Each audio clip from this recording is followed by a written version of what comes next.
Define किए थे पिछले क्लास में। इसमें एक यूनिट रह गया था, मोल फ्रैक्शन। अगर कोई पिछला क्लास नहीं किया है तो उसको ऑनलाइन में देख लेगा, क्योंकि उसकी ज़रूरत पड़ेगी आगे। Mole fraction, mole fraction actually एक ऐसा यूनिट है जो किसी भी मिक्सचर में यूज किया जा सकता है, किसी भी मिक्सचर में। चूँकि सॉल्यूशन भी एक तरह का मिक्सचर है जिसमें सॉल्यूट और सॉल्वेंट को मिक्स कराया जाता है, इसलिए यहाँ भी इसका हम यूज करेंगे। और सॉल्यूशन के अलावे कोई दूसरा टाइप का मिक्सचर होगा, वहाँ भी यूज हो जाएगा इसका।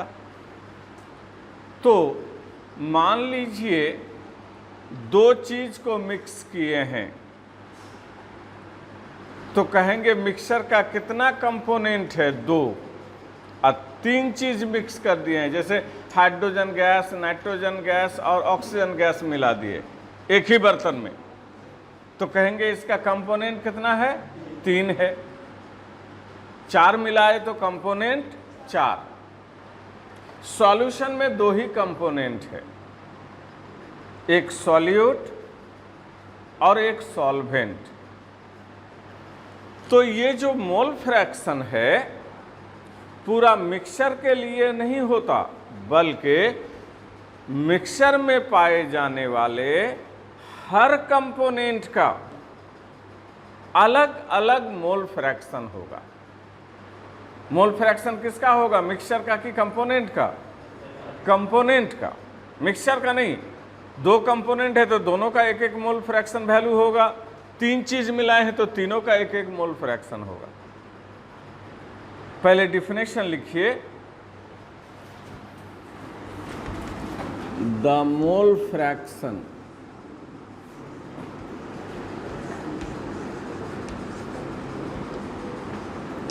of a component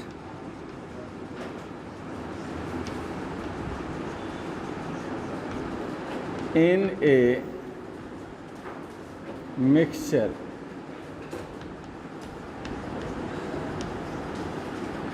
the mole fraction of a component in a mixture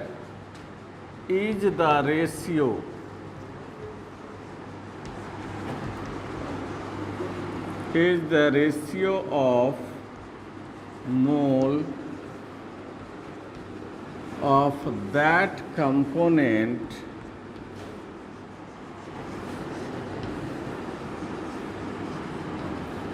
and the total moles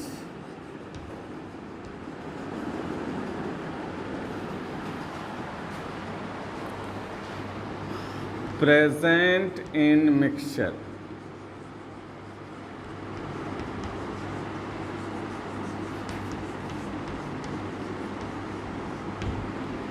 The mole fraction of a component in a mixture is the ratio of mole of that component and the total mole present in mixture.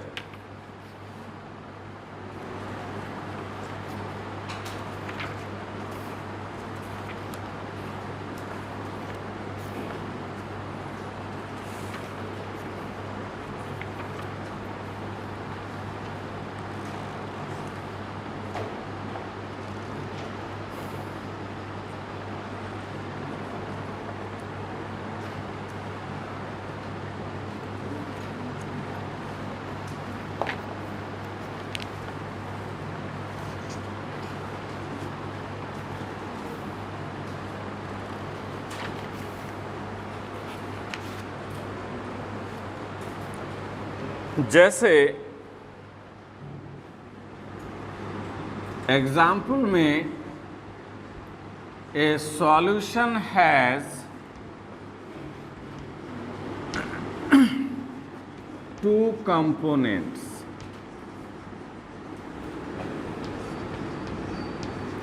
किसी solution भी एक mixture का ही example है, और इस mixture में कितने component होते हैं? सॉल्यूशन में क्या क्या? Solute and solvent. मान लिया कि हम जो सॉल्यूशन बनाए उसमें जो सॉल्यूट लिए हैं वो है N1, और सॉल्वेंट कितना लिए हैं? N2 मोल के बराबर। मान लीजिए हमने सॉल्यूशन बनाया, और सॉल्यूशन एक ऐसा मिक्सचर है जिसमें दो कंपोनेंट है, सॉल्यूट और सॉल्वेंट। तो मान लेते हैं सॉल्यूशन बनाने में हमने सॉल्यूट कितना मोल लिया है? N1, और सॉल्वेंट कितना मोल? N2। देन डिफिनेशन के अनुसार मोल फ्रैक्शन जो सॉल्यूट का होगा ये होगा रेशियो। किसका रेशियो?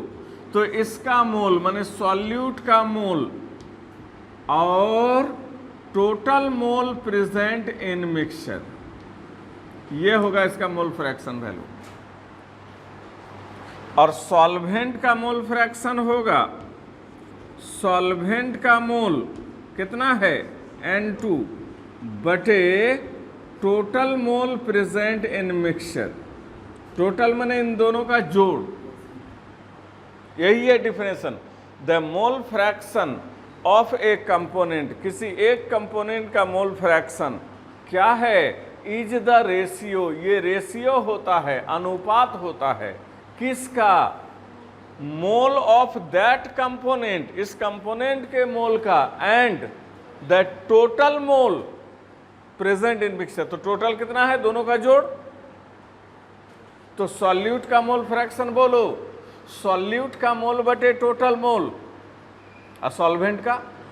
सॉल्वेंट का मोल बटे टोटल मोल। ठीक है। मोल फ्रैक्शन के बारे में एक लाइन, दो बात खास करके याद रखना कि किसी भी मिक्सचर में सारे कंपोनेंट के मोल फ्रैक्शन का जोड़, सारे कंपोनेंट के मोल फ्रैक्शन का जोड़ ऑलवेज 1 होता है। ये ऑब्जेक्टिव क्वेश्चन में भी पूछा गया है एग्जाम में। Sum of mole fraction of all the component in a mixture is equal to, 4 option दे देगा, जिसमें 1 लिखा रहेगा उसको टिक मारेंगे। बताओ तो एक सॉल्यूशन में सॉल्यूट का मोल 0.3 है मोल फ्रैक्शन, तो सॉल्वेंट का मोल फ्रैक्शन क्या होगा? 0.7, क्योंकि दोनों का जोड़ हमेशा 1 आएगा। बोलो, सॉल्यूट का मोल अगर 0.1 है तो सॉल्वेंट का मोल 0.9। ये लाइन क्वेश्चन बनाने में याद रखना। क्वेश्चन में याद रखना कि अगर सॉल्यूट का मोल फ्रैक्शन मालूम है मतलब हम सॉल्वेंट का भी जानते हैं, और सॉल्वेंट का दिया हुआ है तो मतलब हम सॉल्यूट का भी जानते हैं, क्योंकि मोल फ्रैक्शन का जोड़ हमेशा क्या होगा? 1। अभी भी तुम इन दोनों को जोड़कर देख लो एलसीएम लेकर के, ये आंसर 1 आएगा। और हर मिक्सचर में ये लागू है। बोलो, मोल फ्रैक्शन का जोड़ is equal to 1। Mole fraction का जोड़ हमेशा क्या होता है? 1। पहला ये याद रखना। अगर आपको कंफ्यूजन है, अपने पर डाउट है कि याद नहीं रहेगा, तो लिख के भी रख लीजिएगा, sum of mole fraction equal to 1 होता है। और दूसरा लाइन जो याद रखना है मोल फ्रैक्शन के बारे में वो ये कि किसी भी कंपोनेंट का मोल फ्रैक्शन लेस देन 1 होगा। ये वैल्यू लेस देन 1 है, ये वैल्यू लेस देन 1 है। कभी भी मोल फ्रैक्शन एक कंपोनेंट का 1 या उससे बड़ा नहीं होगा, हमेशा लेस देन 1 होगा। बोलो, एक कंपोनेंट का mole fraction always less than 1 और मोल फ्रैक्शन का जोड़ ऑलवेज इक्वल टू 1। किसी एक कंपोनेंट का वैल्यू हमेशा 1 से छोटा और सारे कंपोनेंट के मोल फ्रैक्शन का जोड़ 1 के बराबर।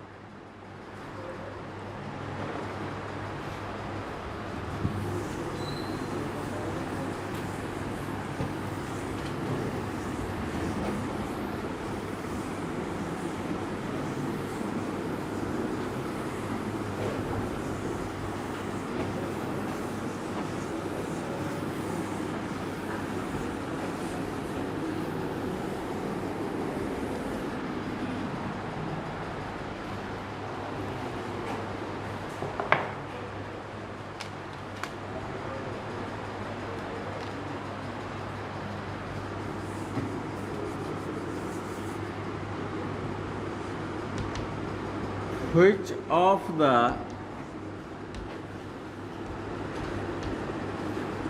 following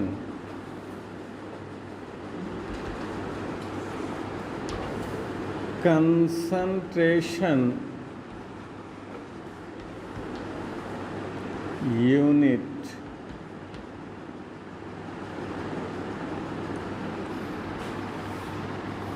depends upon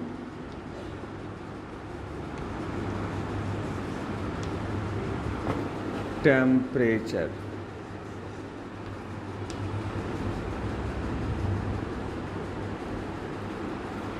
कई बार पूछा गया है ये सवाल अलग अलग एग्जाम में कि इनमें से कौन सा कंसंट्रेशन यूनिट टेम्परेचर पर डिपेंड करेगा, मतलब टेम्परेचर बदलने से इसके वैल्यू भी चेंज करेंगे। ऑप्शन दिया हुआ है मोल फ्रैक्शन,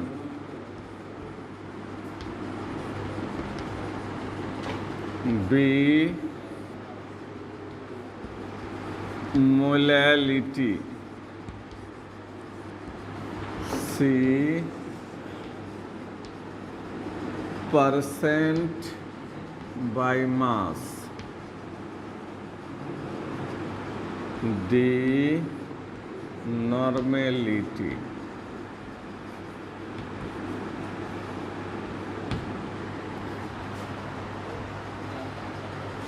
ये सारा यूनिट पढ़े हैं हम लोग। आज हमने मोल फ्रैक्शन को डिफाइन किया है, लेकिन पिछले क्लास में बाकी यूनिट्स भी दिखाए हैं हम आपको। परसेंट वाला, ppm, PPB, normality, molarity, molality.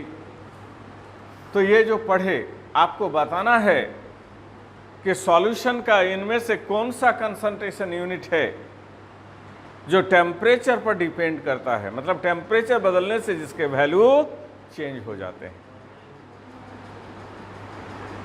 कौन है? Mole fraction.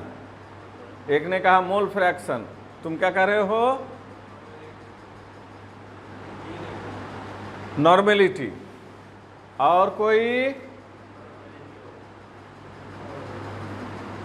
तो याद रखना, कंसंट्रेशन के जिस यूनिट में भी वॉल्यूम यूज होगा वो टेम्परेचर पर डिपेंड करेगा, क्योंकि liquid, solution is a liquid, क्योंकि लिक्विड का वॉल्यूम टेम्परेचर बदलने से बदल जाते हैं और V का मान बदलेगा तो वैल्यू बदलेगा। और नॉर्मेलिटी का फॉर्मूला क्या था आपका? W1 गुना 1000 by M E into V. बताओ इस फार्मूला में V है या नहीं? जिस जिस फार्मूला में V रहेगा, वॉल्यूम रहेगा, वो सब टेम्परेचर पर डिपेंड करेगा। और बाकी तीन का फार्मूला में देखो, कहीं पर वॉल्यूम यूज नहीं है फार्मूला, मास है या मोल। मास टेम्परेचर के साथ नहीं बदलता। जैसे इस डस्टर का मास 20 डिग्री सेंटीग्रेड पर 100 ग्राम हो तो 80 डिग्री सेंटीग्रेड पर 300 ग्राम होगा, किसी भी टेम्परेचर पर 100 ही ग्राम रहेगा।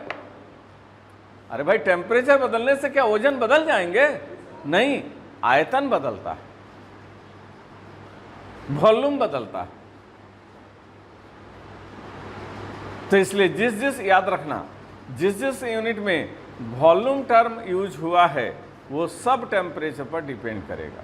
और यहाँ पर इन सभी का फार्मूला आप देख लेना, पिछले दिन लिखाए भी हैं, उसमें इन चारों में से केवल इसका वाला फार्मूला में वॉल्यूम है, इसलिए ये टेम्परेचर पर डिपेंड करेगा, बाकी तीन नहीं।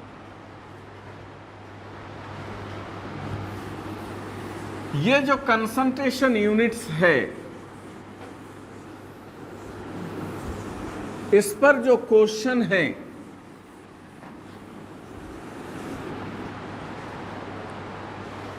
मेनली उन क्वेश्चन को दो लेवल में बांटा जा सकता है। लेवल 1 जो थोड़ा सा इजी है और लेवल 2 थोड़ा स्टैंडर्ड क्वेश्चन। लेवल 1 का क्वेश्चन जो है ये डायरेक्ट फार्मूला पर आधारित है, फार्मूला याद है तो वो सवाल बन जाता है। लेकिन लेवल 2 जो है वो फार्मूला से काम नहीं चलेगा, इनका एप्लीकेशन, इन यूनिट्स का जो यूज है in the field of chemistry उससे लिंक्ड है वो। ठीक है, इसका एप्लीकेशन क्या है, खास करके calculation in the chemistry calculation में इनका रोल या उपयोगिता क्या है, उस उपयोगिता पर आधारित है। और उपयोगिता के बारे में नॉलेज नहीं रहने पर वैसे सवाल बनाने में हमें परेशानी होने लगता है। ज्यादातर इनिशियल जो लेवल 1 ही पूछा जाता है,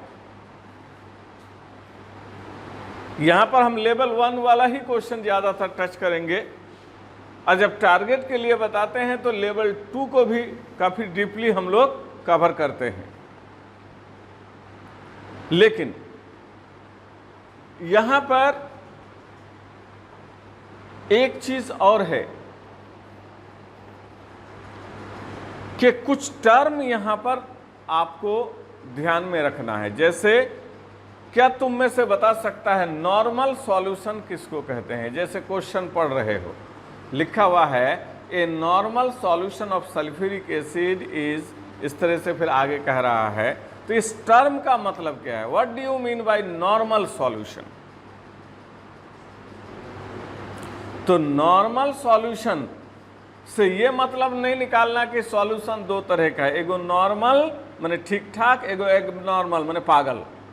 वैसा नॉर्मल एबनॉर्मल नहीं है। यहाँ नॉर्मल सॉल्यूशन से उसका मतलब हमेशा होगा वैसे सॉल्यूशन जिसकी नॉर्मेलिटी 1 है। बोलो कौन से सॉल्यूशन को केमिस्ट्री में नॉर्मल सॉल्यूशन कहा जाता है? जिसकी नॉर्मेलिटी 1 है। और मोलर सॉल्यूशन मतलब इस तरह का, a molar solution of sulphuric acid लिख रहा है, इसका मतलब ऐसा सॉल्यूशन जिसकी मोलैरिटी 1 है। बच्चे ऐसे सवाल मीनिंग नहीं समझने की वजह से छोड़ के आ जाता है कि सर मोलैरिटी तो क्वेश्चन में दिया ही नहीं था, सवाल बनता कैसे? तो उसने अगर लिख दिया मोलर सॉल्यूशन, इशारा समझ जाओ वो कह रहा है कि हमारे इस सॉल्यूशन का मोलैरिटी 1 होगा। नॉर्मल सॉल्यूशन मतलब सॉल्यूशन की नॉर्मेलिटी 1 है, मोलर सॉल्यूशन मोलैरिटी 1 है। और मोलर सॉल्यूशन अगर कहे तो समझ जाना ये वैसे सॉल्यूशन की बात कर रहा है जिसकी मोलैरिटी 1 है।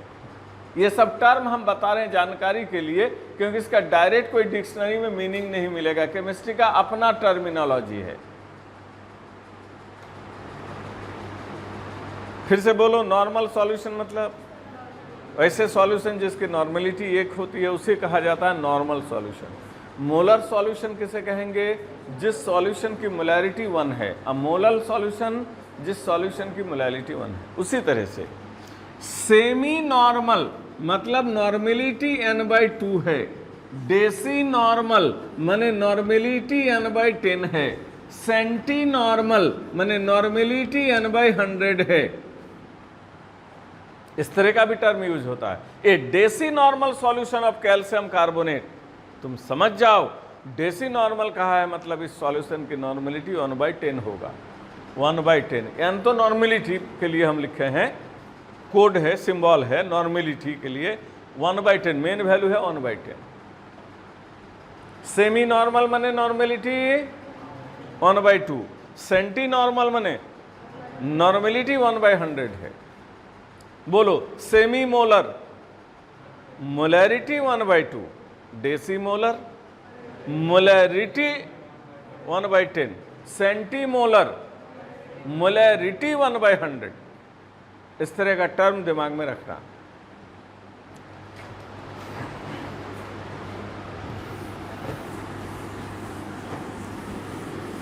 ये कंसंट्रेशन यूनिट्स पर जो क्वेश्चन है आपको यहां पर सॉल्यूशन चैप्टर में भी बहुत सारे मिलेंगे। 11th का टॉपिक मोल कॉन्सेप्ट में भी एक्सरसाइज खोलोगे तो ढेर सारा क्वेश्चन मिलेगा नॉर्मेलिटी मोलैरिटी पर। इसके अलावे फिजिकल के अक्सर टॉपिक में इसके सवाल मिल जाएंगे। इसके क्वेश्चन कंसंट्रेशन यूनिट्स पर जो क्वेश्चन है उसके रेंज की कमी नहीं है कि कितने टाइप का हो सकता है। आपको एक छोटा सा उदाहरण बता दें, हमारा नॉलेज केमिस्ट्री में बहुत ज़्यादा नहीं है, लेकिन फिर भी अगर हम हर रोज नॉर्मेलिटी मोलैरिटी ऐसे कंसंट्रेशन यूनिट्स पर क्वेश्चन बनाए और हर क्वेश्चन अलग अलग टाइप का हो तो सारा टाइप हम जितना जानते हैं उसको बताने में कम से कम हमको 4 महीना चाहिए। इतने वैरायटी के क्वेश्चन और कोई क्वेश्चन रिपीट नहीं होगा। इतना खतरनाक टॉपिक है कि जब एग्जाम सेटर पगलाता है आईआईटी में तो डाल देगा इसका क्वेश्चन, बनाते रहो, बचपन से बुढ़ापा आ जाएगा, आंसर ना निकलेगा। टीचर को घबराहट होते, नानी याद पड़ने लगता। लेकिन उतने आसान क्वेश्चन भी हैं इसको, आपको डरने की जरूरत नहीं है। आपको जिस लेवल का दिया है वो बड़े मजे से बनता है। हम खाली बता रहे हैं इस चैप्टर का रेंज कहां तक है, एंडलेस रेंज है। हमको खुद नहीं पता कि कितने वैरायटी के क्वेश्चन इसके बन सकते हैं। इसलिए उतना सारा वैरायटी में जाएंगे तो पता चला jack of all master of none, सब पढ़ लिए, आता कुछ नहीं है। तो हम लोग कंसंट्रेट करेंगे एनसीईआरटी में जो क्वेश्चन है उस लेवल पर और आसानी से बनेगा। और उसमें ज़्यादातर क्वेश्चन फर्स्ट लेवल वाला ही दिया हुआ है। आइए एनसीईआरटी के क्वेश्चन को हम बनाते हैं।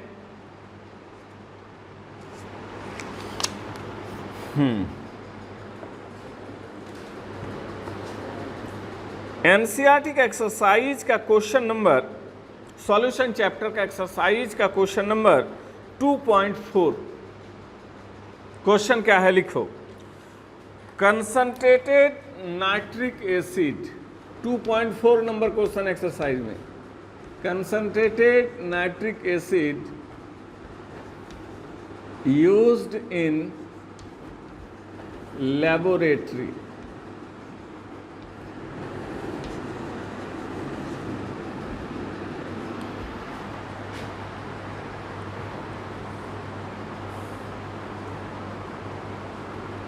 is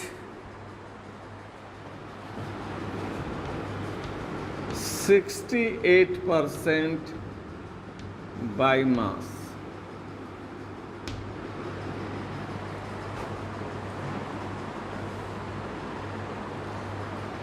In aqueous solution.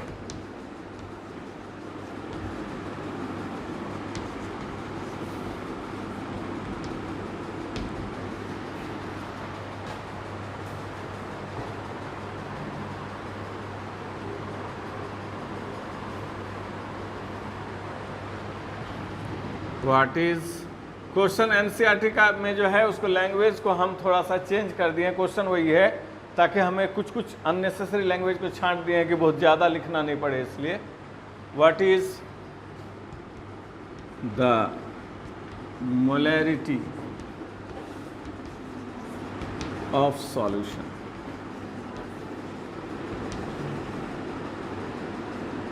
दिया हुआ है सॉल्यूशन का डेंसिटी, D फॉर डेंसिटी 1.504 ग्राम पर ml।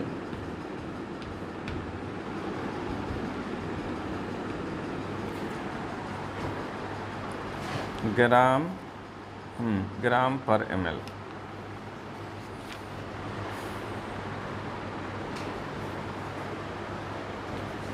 देखो ये लेवल 1 का क्वेश्चन है जो डायरेक्ट फार्मूला बेस्ड होता है, जिसमें से ज्यादातर क्वेश्चन में यूनिट कन्वर्सन, ज्यादातर क्वेश्चन किसका होता है? Unit conversion. यूनिट कन्वर्सन माने आपको नॉर्मेलिटी दे देगा, कहे मोलरिटी निकाल दो, कभी मोल फ्रैक्शन दे देगा, कहेगा कि मोलैलिटी निकालो, माने एक यूनिट वैल्यू देगा, दूसरा यूनिट में। तो ये नाइट्रिक एसिड जो प्रयोगशाला में यूज होता है, उसका ये क्या दिया हुआ है? कौन बताएगा क्या दिया हुआ है? Percent value. कंसंट्रेशन का यूनिट परसेंट था ना? परसेंट वाला कई तरह का होता था। परसेंट वाला यूनिट कई तरह का होता था? अरे 4 तरह का, W/W, V/V, V/W, W/V। याद नहीं है? एकदम से पागल हो क्या? कल ही ना बताया पिछले क्लास में। मुंह ताकरा कई तरह का होता है, पढ़ के भी नहीं आया, कॉपी ले जाकर रखे, अगले दिन उठा के लेके आ गए। अरे कई तरह का परसेंट यूनिट है? 4 तरह का यूनिट है, याद नहीं है तो सवाल कहां से बनेगा? जिंदगी में नहीं बनेगा। अभी वो लेवल 1 का क्वेश्चन है, तब तो लेवल 2 देके जिंदगी भर क्लास करना छोड़ दोगे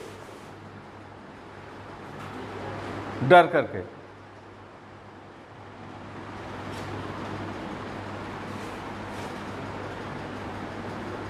अरे ये परसेंट वाला वैल्यू दिया हुआ है, लेकिन परसेंट कितने तरह का? 4। उनमें से कौन सा टाइप है ये? W/W है कि V/W है कि W/V है? क्या है बोलो? W/W। परसेंट बाई मास को W/W भी बोलते हैं। हम ये आपका इम्तिहान नहीं ले रहे हैं सर, जब तक पहचानोगे नहीं सवाल बनना ही नहीं है आपसे, बनेगा ही नहीं, उसी की तैयारी कर रहे हैं। बोलो क्या दिया हुआ है? परसेंट बाय मास। बोलेंगे बोलो क्या दिया हुआ है? परसेंट बाय मास। पहले तो यह देखना है कि दिया हुआ क्या है। जैसे इस सवाल में दिया हुआ क्या है? परसेंट बाय मास। उसके बाद दूसरा सवाल पूछा क्या है? बोलो मोलैरिटी, मैंने परसेंट को मोलैरिटी में बदलने बोला। परसेंट में कंसंट्रेशन या स्ट्रेंथ दिया हुआ है, मोलैरिटी में पूछा है। जैसे हम कहें 1.2 kg को ग्राम में कन्वर्ट करो, 1200 ग्राम, तो दिया हुआ है केजी वाला यूनिट, तुमको चाहता है ग्राम में कन्वर्ट करो वही वैल्यू को। मतलब परसेंट में इतना बोल रहे हैं तो मोलैरिटी में क्या बोलेंगे? नहीं समझ में। एक ही मात्रा को अलग अलग इकाई में दिखाते हैं ना। कभी किलोमीटर को मीटर में बदलने कहेगा, कभी किलोमीटर को सेंटीमीटर में बदलने कहेगा। एक यूनिट से दूसरे यूनिट जाना, तो निकालना क्या है? मोलैरिटी। पहले क्या करना है आपको? दिया हुआ क्या है उसको नोट करना है। इस टाइप का सवाल बनाने का जो सबसे अच्छा और आसान टेक्निक है, किताब में कैसे बनाए उस पर ध्यान मत दो, कंफ्यूज हो जाओगे, लगेगा कि क्या क्या कर रहा है। हम सीधा फंडा बता रहे हैं। दिया हुआ क्या है पहले उसको लेना है। पहला स्टेप में क्या करना है? दिया हुआ क्या है ये जानना है। तो लिखेंगे गिवन, दिया हुआ है क्या दिया हुआ है? 68% बाय मास।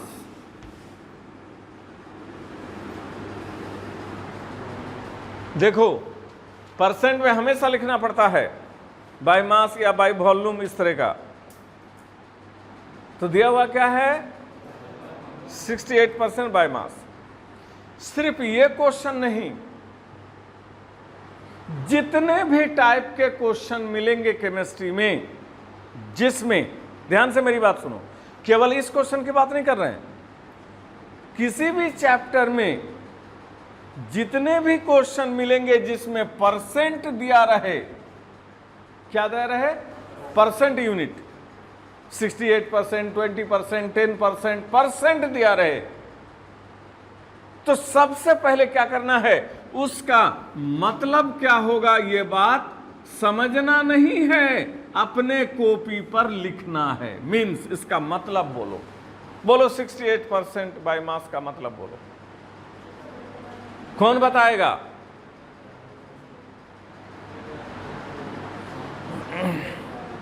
अरे पिछले दिन बताया था ना 10% बाय मास का मतलब, बोल के सुनाए थे ना, भूल गए? बोलो 68% बाय मास का मतलब।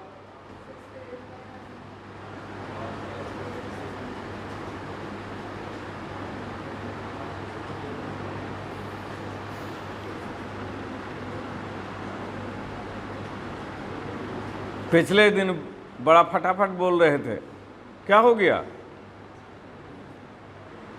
अच्छा, भूलने में तुम लोग कोई पीएचडी वीएचडी किए हुए हो क्या? दिमाग तो देख के इतना सड़ा हुआ नहीं लग रहा है, दिमाग का तो बड़ी तेज नजर आ रहे हो सब।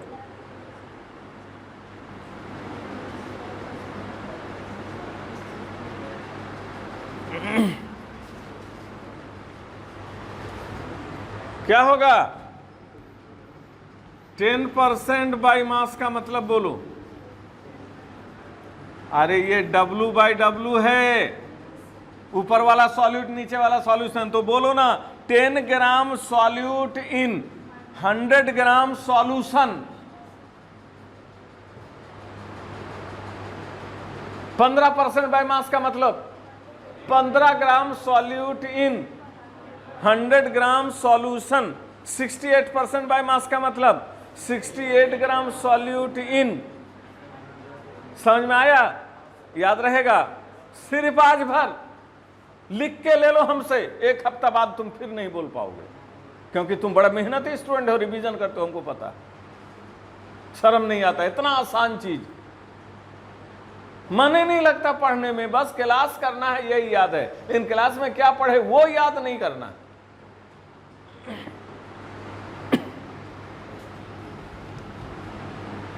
टेन 10% बाय वॉल्यूम का मतलब क्या होगा? बाय वॉल्यूम ने V by V। 10 ml solute in 100 ml solution. पिछले दिन बोलना नहीं सिखाए थे, आज भी सिखाए, अब पक्का याद रहेगा, कम से कम आज भर तो याद रहेगा ही जब तक क्लास हो रहा। क्लास से निकले वो भी दिमाग से निकला। इरिटेट कर देते हो सामने वाले को एकदम।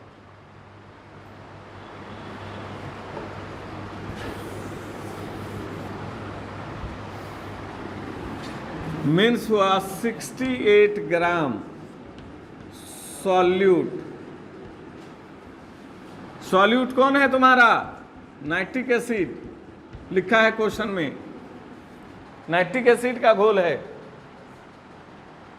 तो बाद में क्वेश्चन देखना नहीं पड़े, क्वेश्चन देखने में बड़ा टाइम जाता है, यहीं पर लिख देंगे सॉल्यूट कौन दिया हुआ है क्वेश्चन में, नाइट्रिक एसिड, लिख लेंगे। इन 100 ग्राम सॉल्यूशन। बोलो सबसे पहला काम क्या करना है? जो दिया हुआ है उसको उतार लेना है, लिख लेना। और हमने बताया कि सिर्फ यहां नहीं, कहीं भी परसेंट दिया रहे तो उसका मतलब भी साथ में अपने तरफ से लिख देना है, ताकि आपको आगे चल के आसानी हो। उसका मतलब लिख लेना है। तो पहला स्टेप हो गया। पहला स्टेप क्या काम करना है? जो दिया हुआ है उसको लिखना है। दूसरा स्टेप बोलो, निकालना क्या है उसका फॉर्मूला लिखना है। तो निकालने क्या बोला है? तो हम कहेंगे वी नो। मोलैरिटी का फॉर्मूला बोलो, W1 गुना 1000 बटे M1 into V।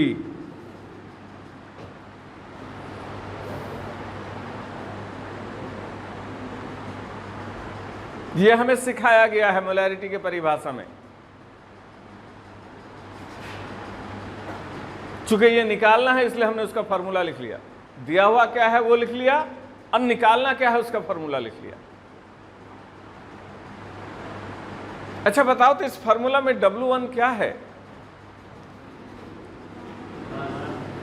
Mass of, पढ़ के बोलो, सॉल्यूट। सॉल्यूट का मास खुद पढ़कर देखो, क्या मास ऑफ सॉल्यूट मालूम है? देखो ना लिखा हुआ है 68 ग्राम सॉल्यूट। 68 गुना 1000। M1 क्या है? M1 क्या है? हाँ, M1 क्या है? जोर से बोलो। मॉलिक्यूलर मास है। किसका? सॉल्वेंट का। तो बोलता क्या नहीं, ऐसे बोल रहे हो जैसे गलती कर रहे हो। तुम लोग तो यह हाल है कि पूछेंगे कि बोला 10 + 5 कितना होगा, तो कहेगा 15। 15 होगा। नहीं सर, क्या जाने 16 होगा। मैंने कॉन्फिडेंस नहीं है, जानते हैं, लेकिन सामने वाला थोड़ा रिवोल्ट कर तुरंत बदल जाएंगे, अपना ही कॉन्फिडेंस लूज हो जाता। ऐसे नहीं होगा। कोई भी चीज तब तक तुम्हारा अपना नहीं है जब तक उस पर फुल कॉन्फिडेंस नहीं है तुम्हारा।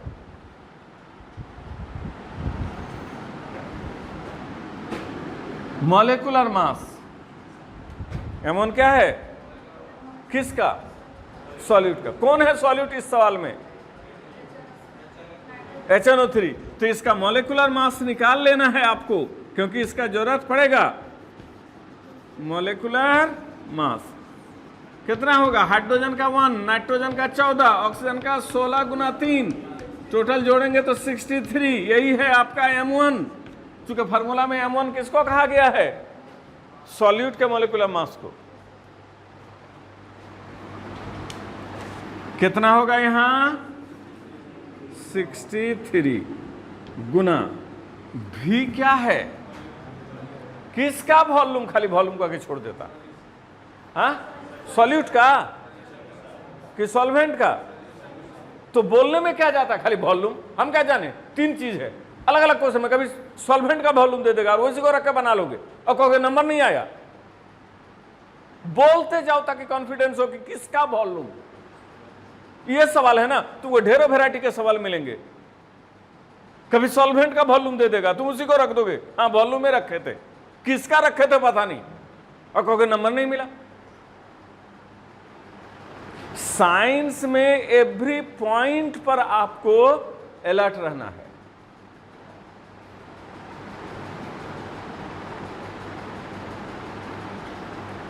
तो भी किसका वॉल्यूम है? सॉल्यूशन का। यह है सॉल्यूशन। कितना?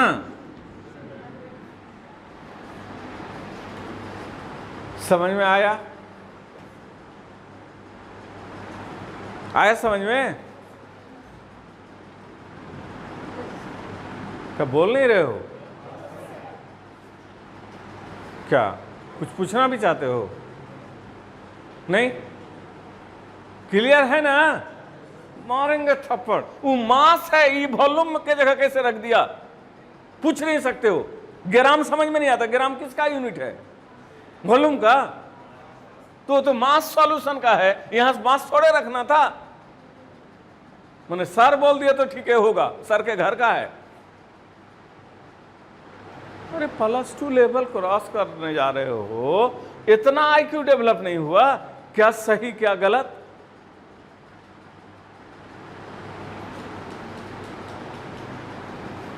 हमने क्या गलती कर दिया?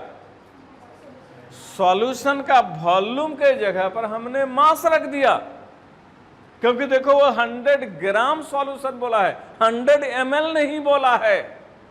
ml बोलता तो वो सॉल्यूशन का वॉल्यूम होता भी।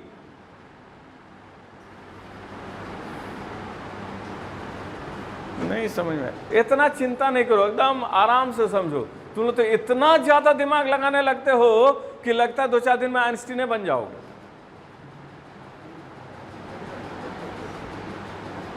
समझ रहे हो ना हम लोग गलती क्या किए?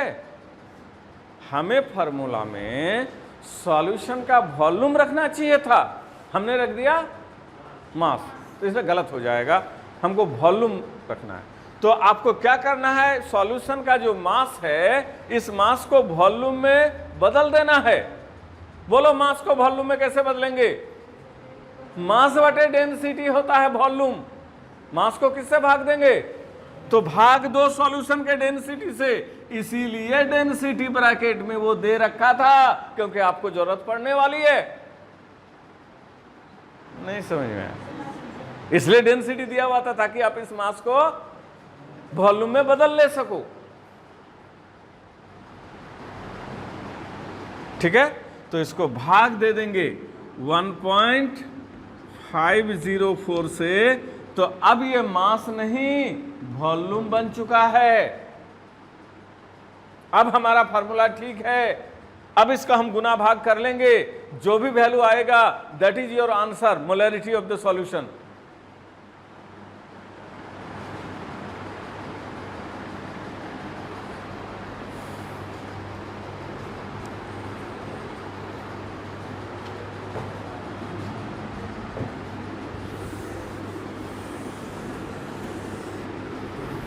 कैलकुलेशन आप लोग खुद कर लीजिएगा, ये आएगा 16.23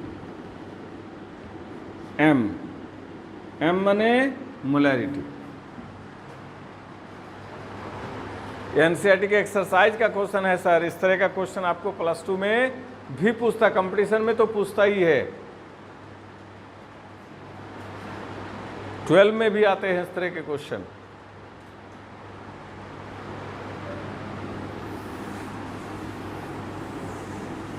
तो ये मेनली क्वेश्चन किस टाइप का था? परसेंट से मोलैरिटी में कन्वर्ट होना।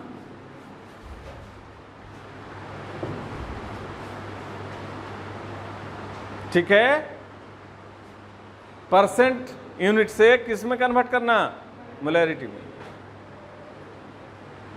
लेकिन इस तरह का क्वेश्चन हमने कहा कि 12 के साथ साथ कंपटीशन में भी खूब पूछे जाते हैं। तो कंपटीशन में अगर ये क्वेश्चन इस तरह से बनाएंगे तो इसमें कम से कम 2-3 मिनट लग जाएगा आपको, फास्ट भी बनाएंगे तो। और कंपटीशन में एक क्वेश्चन बनाने के लिए लेस देन 1 मिनट का टाइम ही दिया रहता है। जानकर भी नहीं बना पाओगे क्योंकि इतने कम टाइम में सॉल्व नहीं होगा। तो अगर ऑब्जेक्टिव क्वेश्चन है, कंपटीशन में ऑब्जेक्टिव, आपके +2 में भी ऑब्जेक्टिव मिले, तो ऑब्जेक्टिव क्वेश्चन में आपको कैसे बनाए उससे मतलब नहीं है, सही ऑप्शन टिक मारोगे तो नंबर मिलेगा ही। तो इसको डायरेक्ट कन्वर्ट करने का ये तरीका आप देखो, याद रख सकते हो। ये फार्मूला किताब में नहीं मिलेगा, ये नहीं कहना है सर किताब में नहीं था, ये समीम सर का अपना फार्मूला है, खाली टिक मारने के लिए। जल्दी में कम टाइम में टिक मारेंगे। मोलैरिटी बराबर होगा 10xd/m1। x क्या है? परसेंट है। d क्या है? डेंसिटी है। और m1 है मॉलिक्यूलर वेट।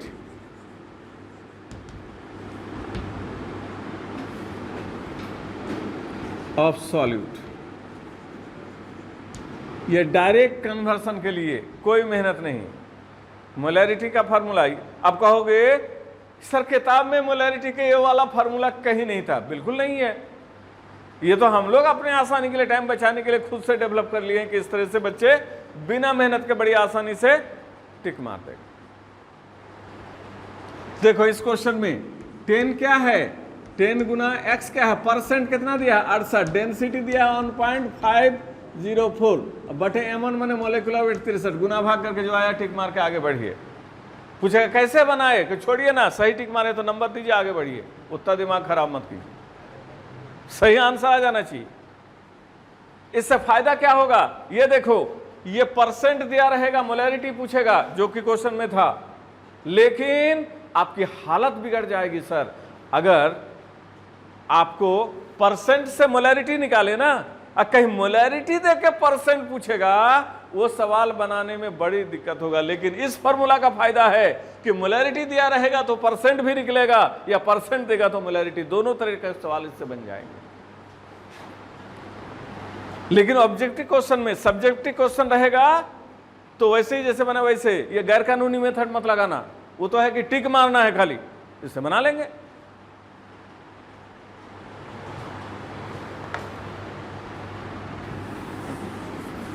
और ऐसा बहुत क्वेश्चन मिलता है सर जिसमें परसेंट से मोलैरिटी निकालना रहता है, इसलिए हम लोग इस तरह का फार्मूला से इंटरचेंज बड़ी कम टाइम में और आसानी से कर लेंगे।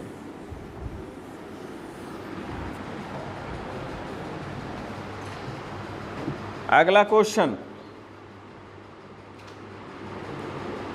Question number 2.5।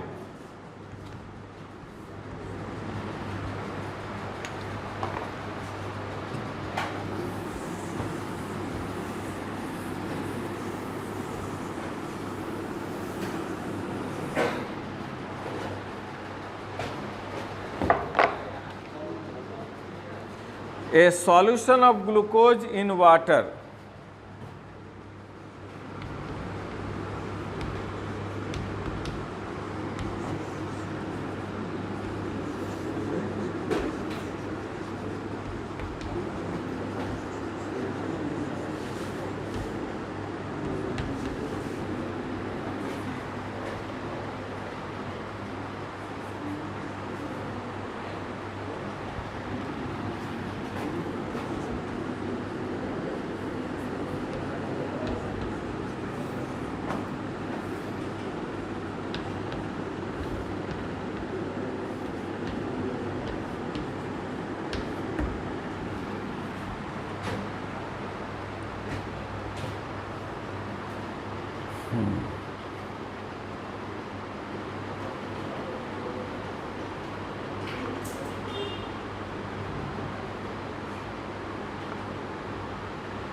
एनसीईआरटी का एक्सरसाइज में एक क्वेश्चन नंबर 2.5 है, और जैसा कि हमने पिछले क्वेश्चन में बताया, फिर यहाँ पर बुक में देखोगे तो लैंग्वेज हमने चेंज किया है, चूँकि एनसीईआरटी में बहुत ज़्यादा लैंग्वेज उतारने में टाइम लगता है, उसको आसान भाषा में, क्वेश्चन वही है, सिर्फ लैंग्वेज में हमने कुछ काट छाँट करके लिखा है आसान भाषा में, ताकि बच्चे सवाल को आसानी से समझ लें।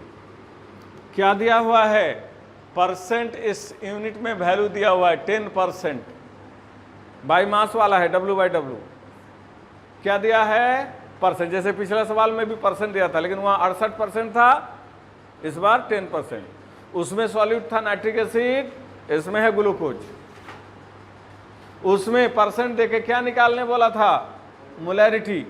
लेकिन इसमें 3 चीज निकालने बोला है। पहला, प्रत्येक कंपोनेंट का मोल फ्रैक्शन वैल्यू निकालो। कितने कंपोनेंट हैं? 2। क्या क्या? सॉल्यूट और सॉल्वेंट। प्रत्येक कंपोनेंट का क्या निकालो? Mole fraction. पहला सवाल। दूसरा सवाल, इस सॉल्यूशन का मोलैरिटी निकालो। तीसरा सवाल, इस सॉल्यूशन का मोलैरिटी निकालो। और चौथा भी पूछ सकता है, इस सॉल्यूशन का नॉर्मेलिटी भी निकालो। मतलब परसेंट देकर के दूसरे यूनिट में वैल्यू निकालने के लिए कहता है। बनाने का तरीका बोलो, बोलो ना, जो दिया हुआ पहले उसको लिखेंगे, फिर भूल गया तरीका।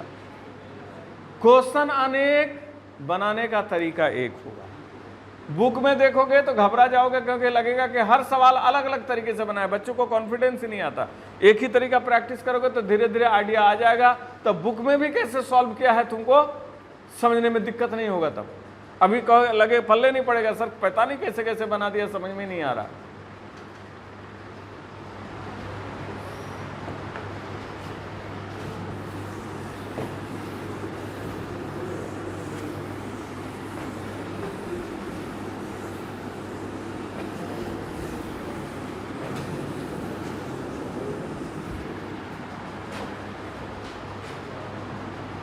बोलो, गिवन क्या दिया है?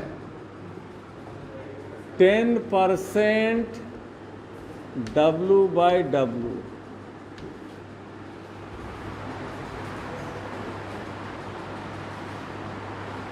क्या हो दिया हुआ उसको लिख लिया। अब क्या करना है?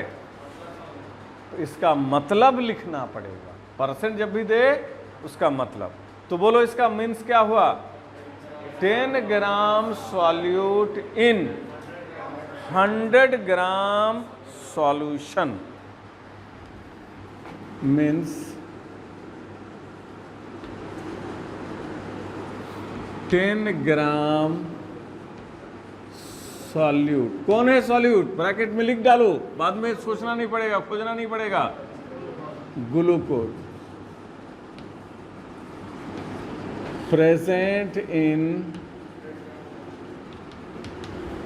100 ग्राम सॉल्यूशन।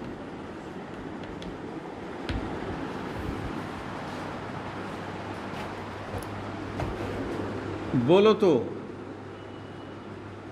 सॉल्यूशन में क्या क्या होता है? सॉल्यूट और सॉल्वेंट। तुम्हारे इस सवाल में सॉल्यूट कौन है? ग्लूकोज। सॉल्वेंट कौन है? वाटर। क्वेश्चन पढ़ के देखो, लिखा हुआ है ग्लूकोज का सॉल्यूशन इन वाटर लिखा हुआ है। यहां पर लिखा है ना, ए solution of glucose in water. तो सॉल्वेंट कौन है? वाटर। तो मास बोलो, सॉल्यूट का मास बोलो। अरे देखो ना वहां, मास बोलो ना सॉल्यूट का। 10 ग्राम।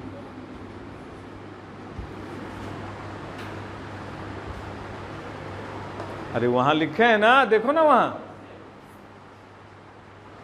10 ग्राम।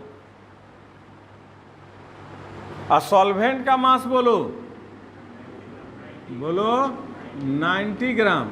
वो 100 ग्राम सॉल्यूशन है, तो सॉल्यूशन में 100 ग्राम में से 10 ग्राम सॉल्यूट हटाओ तो बाकी मास किसका है? सॉल्वेंट का। क्योंकि सॉल्यूट प्लस सॉल्वेंट बराबर क्या होता है? सॉल्यूशन। तो सॉल्यूट प्लस सॉल्वेंट बराबर सॉल्यूशन 100 ग्राम आएगा ना।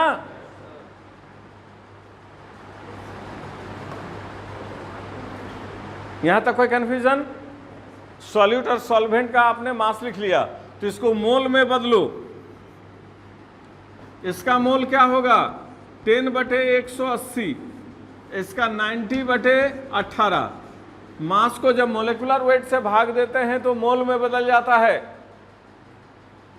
और ग्लूकोज का मोलेकुलर वेट 180, वाटर का मोलेकुलर मास 18। ये मास से हमने उसको किस में बदल दिया? मोल में। ये हो गया 1/18, ये हो गया 5।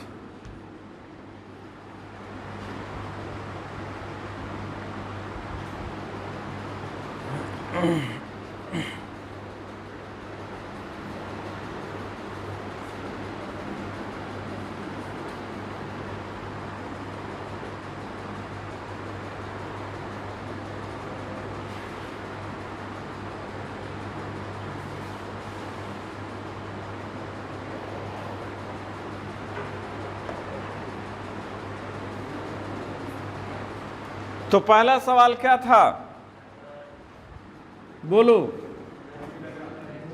पहला क्वेश्चन क्या था? मोल ये दिया हुआ था, उसको हमने यहां पर लिख लिया, मोल तक बदल दिया। पहला सवाल में क्या बोला था? मोल फ्रैक्शन किसका? दोनों का, हर कंपोनेंट का, माने सॉल्यूट का भी। तो बोलो सॉल्यूट का मोल फ्रैक्शन कितना होगा? अरे बोलो ना, सॉल्यूट का मोल बटे टोटल मोल।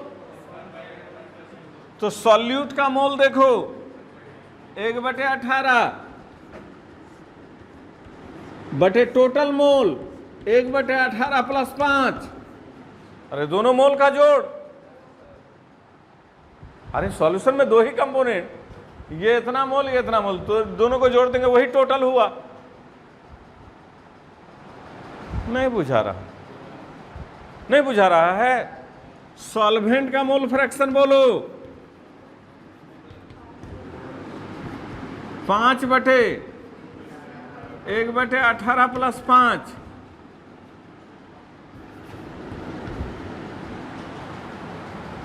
उसको कैलकुलेशन करेंगे, मोल फ्रैक्शन का वैल्यू निकल जाएगा, और ये मोल फ्रैक्शन का वैल्यू आपको आएगा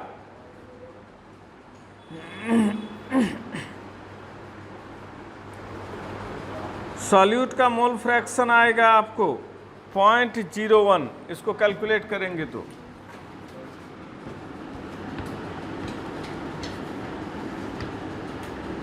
0.01। और इसको कैलकुलेट करना है या नहीं करना है? नहीं करना है। ये 0.99, क्योंकि दोनों का तो 1 होगा। एगो निकाल लो खाली, दोनों में टाइम बर्बाद मत करो। दूसरा वाला करोगे तो उतने ही आएगा। घर में एक बार करके चेक करके संतुष्ट हो जाना। दोनों कैलकुलेशन में टाइम डबल लगेगा हम लोगों को, क्योंकि मोल फ्रैक्शन का जोड़ हमेशा 1 होता है। जब एगो निकल गया तो दूसरा भी पता हो जाएगा, क्योंकि दोनों का जोड़ 1 आ जाना चाहिए। नहीं समझे? तो दोनों में गुना भाग करके टाइम बर्बाद मत करना, एगो को निकाल लेना खाली, दूसरा अंदाज से लिख देना। पहला सवाल का आंसर हो गया, जिसमें क्या कहा था? मोल फ्रैक्शन निकालो, सॉल्यूट का भी सॉल्वेंट का भी निकाल दिया। पहला सवाल का आंसर हो गया। अब दूसरा क्वेश्चन में क्या निकालने बोला है? बोलो मोलैलिटी। मोलैलिटी का फॉर्मूला बोलो W1 गुना 1000 बटे M1 गुना W2। बोलो W1 क्या है? मास ऑफ, देख के बोलो कितना? 10 ग्राम गुना 1000 बटे M1 क्या है? मॉलिक्यूलर वेट सॉल्यूट का। कौन है सॉल्यूट? ग्लूकोज, और ग्लूकोज का मॉलिक्यूलर वेट 180। W2 क्या है? देख के बोलो क्या चीज है W2? मास ऑफ, देख के बताओ। 90 ग्राम। अरे यहां लिखा हुआ ना मास, सामने देखो, सॉल्यूट सॉल्वेंट नीचे पढ़ करके नहीं बोल सकता। चोरी भी करना नहीं आता कि देख देख के बोल दे, दिमाग तो लगाना ही नहीं है। उसमें भी कंफ्यूजन होता है, पता नहीं सॉल्यूट वाला सॉल्वेंट में तो ना बोला गया। 90 गुना भाग कर लो, आंसर आ गया दूसरे सवाल का भी। कोई भी तो क्वेश्चन 2 लाइन 1 लाइन से ज्यादा नहीं है, लेकिन बनाएंगे नहीं।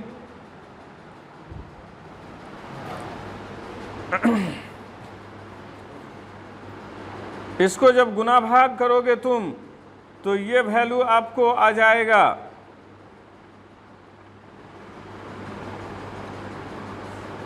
0.617।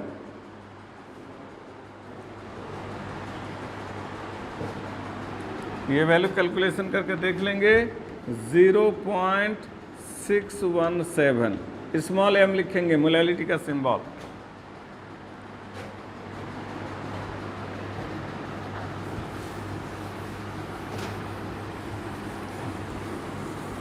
बोलो इसमें तीसरा सवाल क्या बनाना था?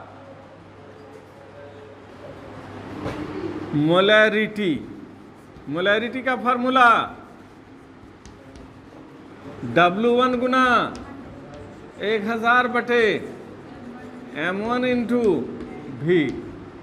W1 हुआ मास ऑफ सॉल्यूट जो 10 है, गुना 1000 M1 हुआ मोलिकुलर वेट 180 और सॉल्यूशन का वॉल्यूम कितना, तो 100 ग्राम है। इसको वॉल्यूम बनाने के लिए डेंसिटी से भाग देंगे, डेंसिटी दिया 1.2।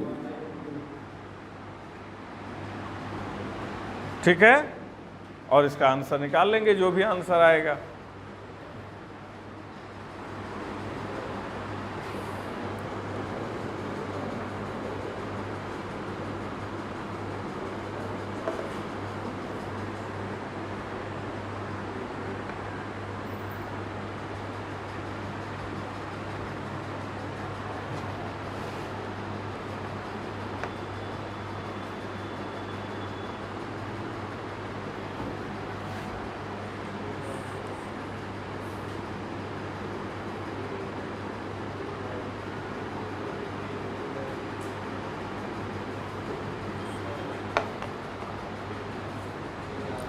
और ये जो 2 क्वेश्चन हम बनाए, कुछ इसी लेवल का क्वेश्चन है।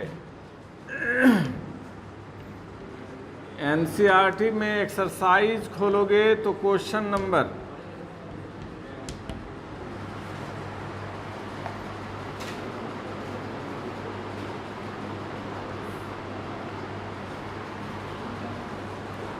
नंबर 2.8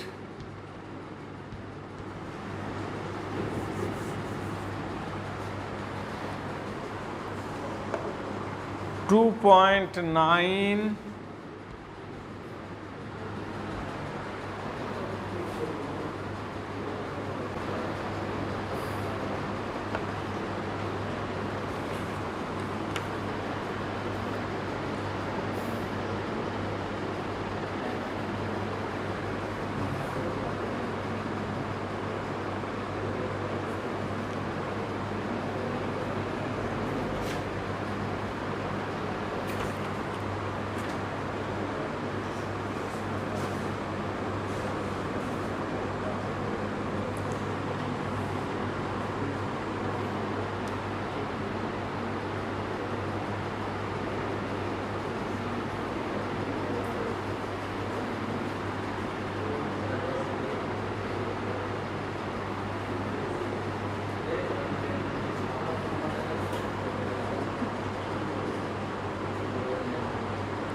2.26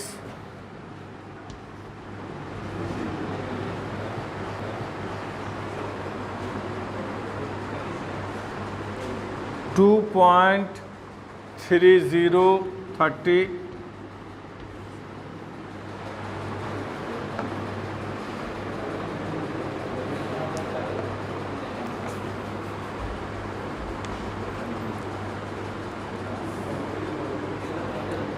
ये सब कंसंट्रेशन यूनिट्स पर जो क्वेश्चन हैं, ये सारे क्वेश्चन